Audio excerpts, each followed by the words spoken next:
Everybody comes out for a picnic. I must admit, they really look after the gardens and that here as well. The plants and the flowers and that are absolutely amazing. Beautiful. Wow, look at that, isn't that beautiful? Oh, that's where we had, yeah. What Yassine is saying is that yesterday, this is where up here I'm pointing to now, that is where we had our coffee. And there's steps all the way up to it as well. Yeah, and that's where we had our coffee yesterday and overlooking the sea. Now I've just realised that yesterday, being Saturday, today Sunday obviously, I've been here in Morocco a month again. God, time is absolutely flying by this year already. Another 8 weeks and I'll have to pop over to another souk. I will have to pop out of Morocco into Spain for a day or two before coming back for the second half of the summer.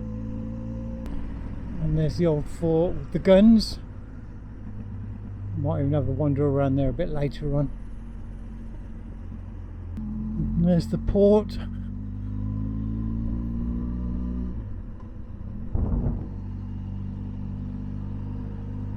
There's the fort again. And the old walls of the city here. And here, you can see where the old walls are, and then it backs onto the old city.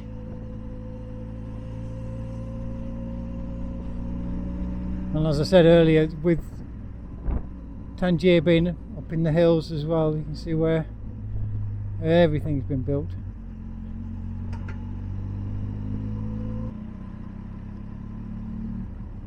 Another one of the old relics.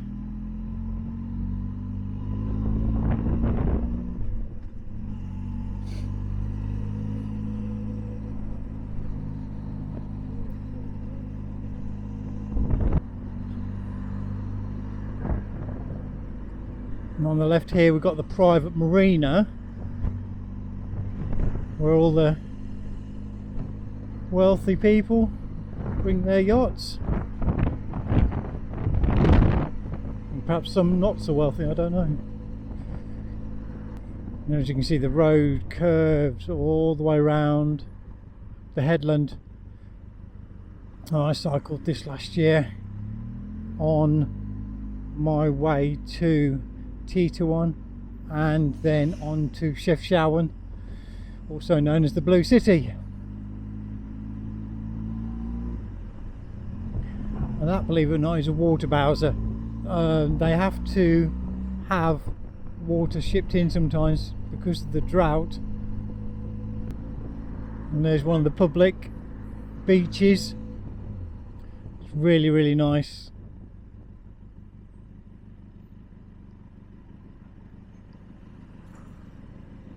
And it actually drops down there, and then along the front where it drops down is where, believe it or not, all the nightclubs are here in Tangier. They hide them out of the way because obviously with it being a Muslim country they do not like people drinking. Although having said that, they are now starting to allow nightclubs and off licenses for selling alcohol and wine and things like that, because they know that tourists come and tourists like to drink alcohol, so they've started to allow it more than ever before now. The good thing here along all the promenades and that, they are patrolled constantly by a mixture of the army and the police, the gendarmerie, who just walk around in threes, normally 2 army and 1 policeman, and they just have a presence here. They are really nice people, they're really friendly, you can go and talk to them, you know, just like you and me really. And this is the more modern side of Tangier now. You know, you've got all the modern shops and McDonald's, as you can see right in front of me, and you can still get horsey rides here as well, and camel rides if you're into your horse riding, or camel riding for that matter. A lot of the buildings here are either apartments or they're hotels, and the fancier the building, then obviously the fancier the hotel. Not like the one we're staying in at the moment, but for 100 dirham a night I'm not going to complain whatsoever. There we go, there's another hotel going up as well over there on the right.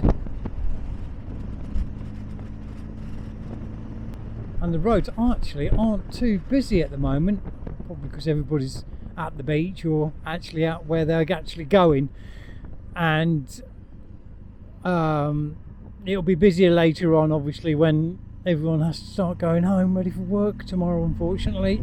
And we're going back around the headland again now.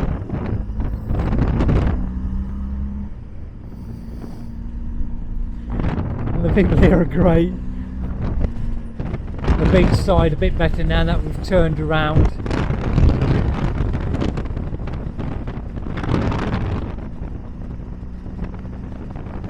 And obviously this bit here, this road and everything is more touristy than anywhere else.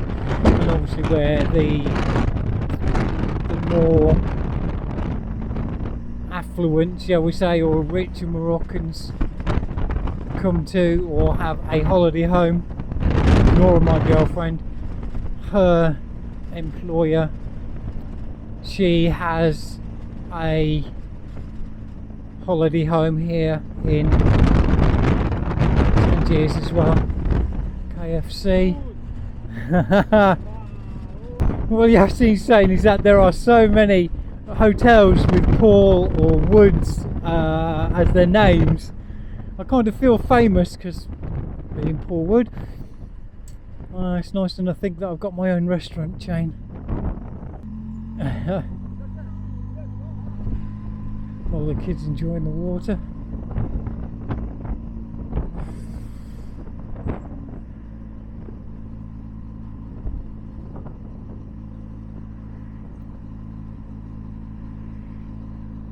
Now that's either a cruise ship over there to the right, or it's a mega yacht owned by some oligarch somewhere.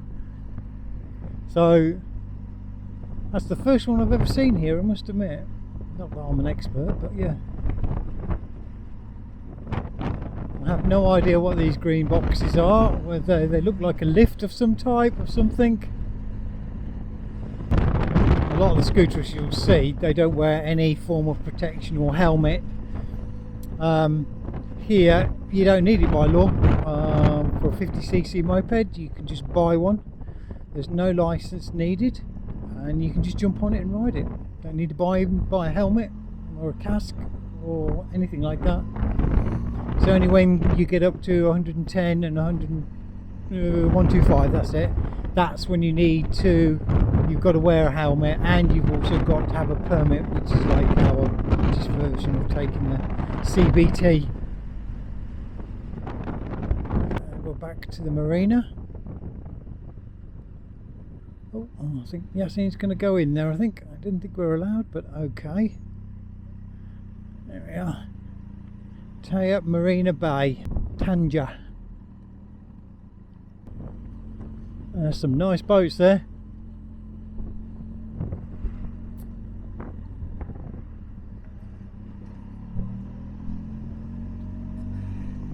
And this is the Royal Yacht Club. This is where I suppose you can put your boat up for sale and things like that.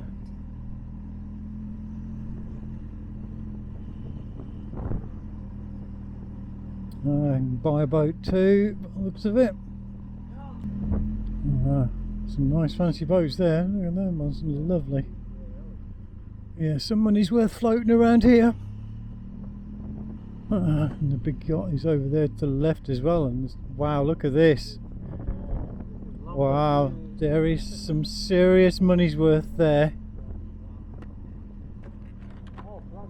Oh bloody hell, indeed. beautiful. And it looks like we've come as far as we're going to be able to. Yep, so we've got to turn around and go all the way back again now. But what a view!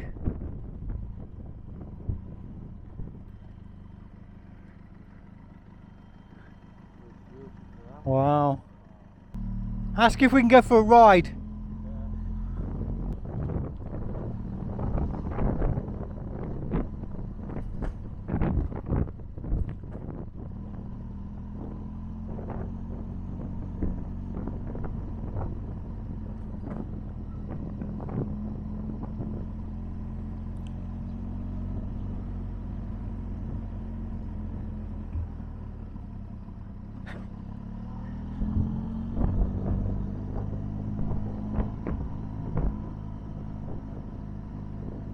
Very nice.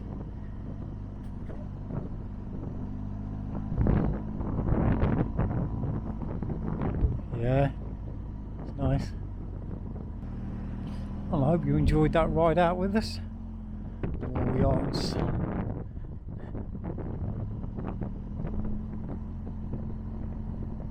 And that's it. We are now back on the road and heading for the hotel. So I'll leave this bit of the video here. As always, speak to you later.